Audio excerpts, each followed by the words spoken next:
നമസ്കാരം. ഇപ്പോൾ കോഹ്ലി ടെസ്റ്റിൽ നിന്ന് പോയതിനു ശേഷം ഇന്ത്യയുടെ ടെസ്റ്റിന്റെ പാരമ്പര്യത്തെക്കുറിച്ചും ഇനി ടെസ്റ്റിൽ ഇന്ത്യക്കുള്ള ഭാവിയെക്കുറിച്ചും തന്നെ ചർച്ച ചെയ്യുന്ന ഒരുപാട് കാര്യങ്ങളുണ്ട്. കോഹ്ലി പോയത് തന്നെയാണ് ഇതിന്റെ പ്രധാനപ്പെട്ട വിഷയം എന്ന് പറയാനുള്ള കാരണം, ഇന്ത്യയെ വർഷങ്ങൾക്ക് ശേഷം ടെസ്റ്റിൽ വീണ്ടും പേരുയർത്തി കാണിച്ച ഒരു വ്യക്തിക്ക് കാരണമായിട്ടുണ്ടെങ്കിൽ അത് കോഹ്ലിയാണ്. ടെസ്റ്റ് ക്രിക്കറ്റിൽ തന്നെ ചരിത്രം എടുത്തു നോക്കിയാൽ വ്യത്യസ്ത കാലഘട്ടങ്ങളിലായി തന്നെ ഒരുപാട് മഹാന്മാരും താരങ്ങളെ നമുക്ക് ചൂണ്ടിക്കാണിക്കാൻ സാധിക്കും. ബാറ്റിങ്ങിലും ബൗളിങ്ങിലും എല്ലാം ഇതിഹാസങ്ങളായി മാറിയ പലരും തലയെടുപ്പോടെ നിൽക്കുകയാണെന്ന് പറയാൻ സാധിക്കും. കഴിഞ്ഞ 93 വർഷങ്ങളായി റെഡ് ക്രിക്കറ്റിലെ തന്നെ സജീവ സാന്നിധ്യമാണ് ഇന്ത്യ എന്ന് പറയാം.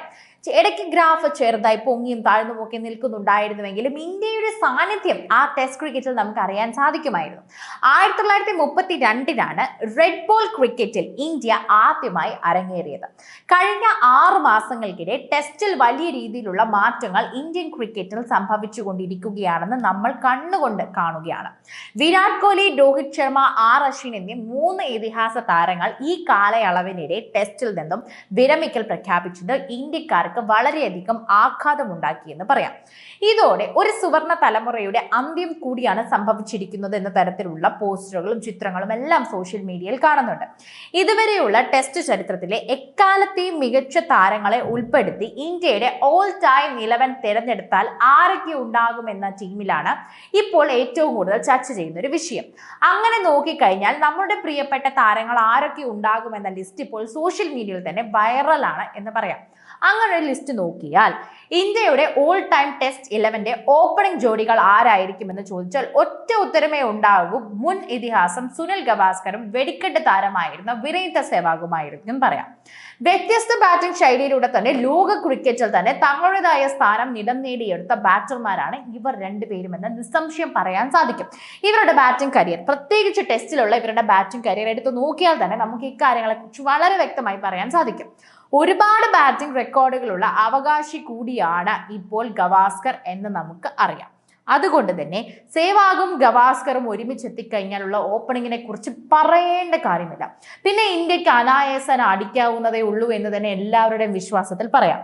ടെസ്റ്റ് ക്രിക്കറ്റ് ചരിത്രത്തിൽ തന്നെ ഏറ്റവും ആദ്യം 10,000 റൺസ് എന്ന മാന്ത്രിക സംഖ്യ പിന്നിട്ടത് അദ്ദേഹമാണ് എന്ന് പറയണം.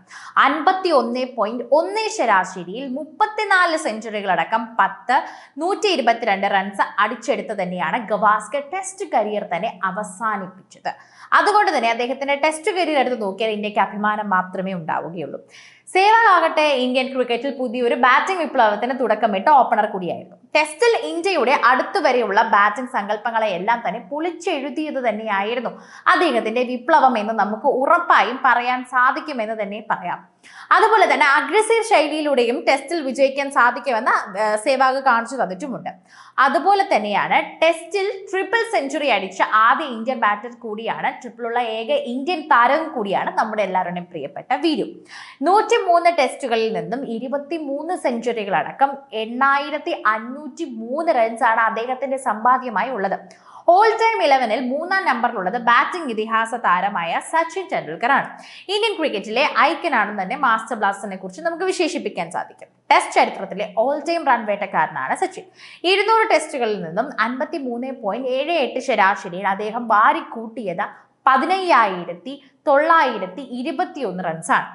50 സെഞ്ചുറിയും 51 ഫിഫ്റ്റികളും ഇതിലുൾപ്പെടും. സച്ചിൻ ടെണ്ടുൽക്കറിന് ശേഷം ഇന്ത്യൻ മധ്യനിരയിൽ തന്നെ 4-5 സ്ഥാനങ്ങളിൽ ആധുനിക ക്രിക്കറ്റിലെ ബെസ്റ്റ് എന്ന് വിശേഷിപ്പിക്കപ്പെടുന്ന വിരാട് കോഹ്ലിയും മുൻ വൻമതിൽ രാഹുൽ ദ്രാവിഡുമാണ് എന്ന് പറയാം. ഈ 11 നയിക്കാൻ ഏറ്റവും അനുയോജ്യൻ കോഹ്ലി തന്നെയാണെന്ന് പറയുന്നു. 68 ടെസ്റ്റുകളിൽ 40ലും തന്നെ വിജയം കൊയ്തെടുത്ത ക്യാപ്റ്റനാണ് കോഹ്ലി, പറയേണ്ട കാര്യമില്ല. ബാറ്റിംഗ് എടുത്തു കഴിഞ്ഞാൽ തന്നെ 30 സെഞ്ചുറികളും 31 ഫിഫ്റ്റി അടക്കം തന്നെ 9,230 റൺസ് കയ്യിലുണ്ട്. കോഹ്ലിയുടെ കയ്യിലുള്ളത് വളരെയധികം ഭദ്രമായി തന്നെ ഉണ്ട്. ടെസ്റ്റിലെ ഓൾ ടൈം റൺ വേട്ടക്കാരിലെ 4-ാമനാണ് ദ്രാവിഡ്, അതും പറയേണ്ട കാര്യമില്ല. 163 ടെസ്റ്റുകളിൽ നിന്നും അദ്ദേഹം സ്കോർ ചെയ്തത് 13,265 റൺസാണ്. 36 സെഞ്ചുറികൾ ഉൾപ്പെടെയാണ് ഇതെന്ന് പറയണം. ഓസ്ട്രേലിയൻ ഇന്ത്യക്ക് ടെസ്റ്റിൽ കന്നി വിജയം തന്നെ സമ്മാനിച്ച ക്യാപ്റ്റനും ദ്രാവിഡാണ്. ദ്രാവിഡ് കഴിഞ്ഞാൽ 11-ൽ 6-ാമൻ വിക്കറ്റ് കീപ്പർ ഋഷഭ് പന്ത് ആണെന്നാണ് പറയുന്നത്. ഇങ്ങനെ പോവുകയാണ് എല്ലാവരുടെയും കയ്യിലുള്ള ഈ ടോപ്പ് 11 ടെസ്റ്റ് ക്രിക്കറ്റ് ടീം എന്ന് വേണം പറയാൻ.